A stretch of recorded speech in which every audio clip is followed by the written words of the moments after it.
Agora, pessoal, sobre especificamente o planejamento do seu conteúdo, eu gostaria de conversar com vocês sobre um ponto importante, que é a duração das aulas. Na nossa experiência de todos esses anos com a EAD e analisando as estatísticas das nossas aulas, junto com pesquisas que a gente fez sobre o assunto, nós constatamos que é completamente inviável e incoerente tentar transpor 100% as aulas presenciais para EAD. Ou seja, se você tem uma aula de 1, 2, 3, 4 horas, a melhor maneira de passar esse conteúdo para o virtual, para o aluno da EAD, não é um vídeo de 1, 2, 3, 4 horas, mas sim vídeos mais curtos com auxílio de materiais complementares.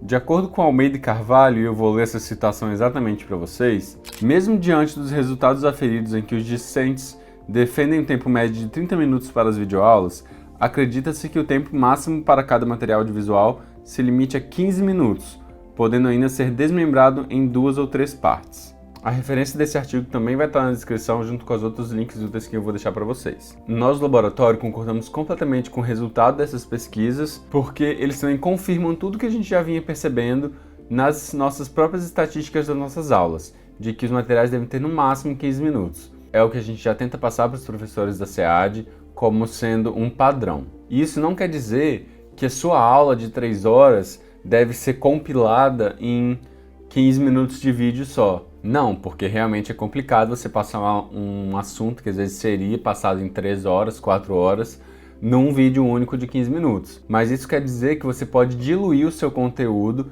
em pequenos vídeos de 15 minutos e colocar, além disso, materiais complementares na plataforma virtual ou mandar por e-mail, enfim, depende da forma que as aulas estão sendo disponibilizadas. Então, na aula, por exemplo, digamos que você vai discutir uma cena de um filme ou vai discutir um texto. Em vez de você ler o texto inteiro com os alunos na aula ou no vídeo, ou ver a cena inteira do filme, disponibiliza essa cena, esse texto, e na aula você faz a discussão. Apenas um exemplo de como você pode diluir o seu conteúdo para não ficar tudo no vídeo e fornecer esses materiais complementares de leitura complementar, de vídeos para assistir, de filmes para assistir. Então, a EAD é muito mais do que só transpor essa aula 100% para o virtual. Adaptar o seu conteúdo também para a realidade da EAD. Os pesquisadores também dizem que, eu vou ler também de novo essa citação para pegar ela certinho. Acredita-se que uma das saídas possíveis seja o investimento na produção de formatos diferenciados de videoaulas que fujam do padrão mais tradicional em que o professor explana um determinado conteúdo sem a participação e o diálogo com outros atores, sem inserção de recursos visuais ou sonoros ou sem a interação com os alunos. Ou seja, cada dia mais a gente caminha para essa dinamização da aula da EAD, que não é só sentar aqui e passar o conteúdo sem ter nenhuma forma de diálogo. Então, os professores estão cada vez mais utilizando materiais complementares, às vezes os fóruns das plataformas visuais para pegar dúvidas. Uma coisa que tem sido muito utilizada também é fazer entrevistas com outros profissionais das áreas, professores, trazer pessoas que não são exatamente só o professor para falar sobre o assunto, que aí deixa de ser uma coisa relativamente simples, que é só o professor passando o conteúdo, e passa a ser uma experiência um pouco maior. Então, resumindo, a gente recomenda 15, mas se tiver que passar, que não passe de 30, porque o aluno começa realmente a perder o interesse. Então, planeje seu conteúdo para vídeos menores e a gente vai ter um maior sucesso na absorção desse conteúdo. Criar um roteirinho, pelo menos, com os principais tópicos da aula, facilita muito nessa organização. Você pode criar um roteiro completinho de tudo que você vai falar, caso esse seja o seu estilo, ou você pode, se você tiver um estilo mais livre de aula, você pode criar uns tópicos principais do que não pode faltar e ir seguindo esses tópicos. Então, pessoal, só mostrando para vocês aqui alguns modelos de roteiro. Por exemplo, esse roteiro aqui foi o que eu criei para esse mini curso.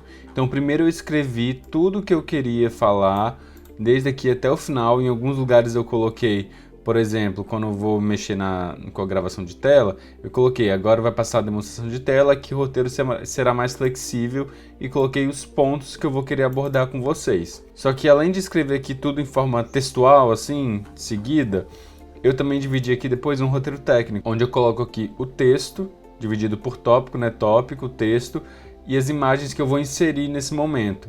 Então, por exemplo, quando eu falo isso, nós da LDI criamos materiais que facilitam a aprendizagem e tal, eu coloquei no meu planejamento gravação de tela do site da LDI mostrando os materiais que fazemos. Então esse aqui é um dos estilos de roteiro que vocês podem colocar para facilitar vocês a planejar a aula de vocês. Aqui, por exemplo, quando eu falo dos barulhos mais pontuais, como um clique, uma porta que bateu, eu coloquei exemplificar barulhos sonoramente na edição. Então tudo isso eu fui exemplificando com o que eu iria mostrar conforme o meu texto ia passando, entendeu? Então isso aqui é um modelo. Então aqui tem um outro exemplo de um projeto que a gente fez com a UF, de uma animação, que aqui também está dividido a cena, o som ou a narração, né, o texto que vai ser falado, e a imagem, ou seja, a animação que vai aparecer naquela hora. Outro exemplo, aqui a gente tem o roteiro de uma aula que a gente fez de anatomia, e o professor separou tudo que ele ia falar, até as gírias ele colocou, ele botou, opa, mas espera aí. Então ele colocou do jeito que ele realmente fala, porque para esse professor é o jeito que ele se sente mais confortável de passar a aula. Então ele dividiu slide 1 e 2, essa aqui é o texto, slide 3, esse é o texto, slide 4, esse é o texto.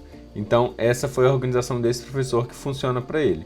E ainda um último exemplo de roteiro que eu vou dar para vocês verem que é uma coisa bem diversa mesmo. Esse professor aqui, ele dividiu o roteiro das aulas em si, é uma aula de artes essa aqui, só em tópicos basicamente. Então ele colocou que a gravação seria na sala 5 do CEMUNI, do Centro de Artes, né? E ele colocou que na aula ele faria uma demonstração técnica de monotipia subtrativa, trabalhando pelo verso do papel, o uso de solventes, a decalcomania, registro simples, limpeza de impressão e cuidados com papel. E ele fez isso para todas as aulas, ele não escreveu certinho o que ele ia falar, por exemplo, ele só escreveu os tópicos que ele iria abordar em cada aula e desenvolveu na hora, porque esse professor se sentia melhor dessa forma. Não existe uma maneira certa de organizar um roteiro para sua aula, vai muito de como é a sua didática e como você prefere em fazer a entrega desse roteiro na aula, né? Então a minha dica é, faça alguns testes e veja o que funciona melhor para você. Sentar pela primeira vez aqui, às vezes, e gravar, não é a coisa mais fácil do mundo, apesar de parecer que é. A gente erra bastante, tem que refazer frase, é um pouco intimidador na primeira vez.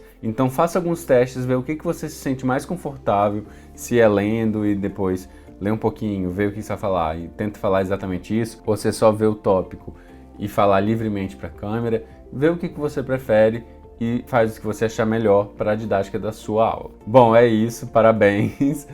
Terminamos essa parte de planejamento, tanto do local, de iluminação, som, quanto do conteúdo, tá? E com tudo isso em mãos, a gente pode começar a fazer a gravação, que é a próxima parte.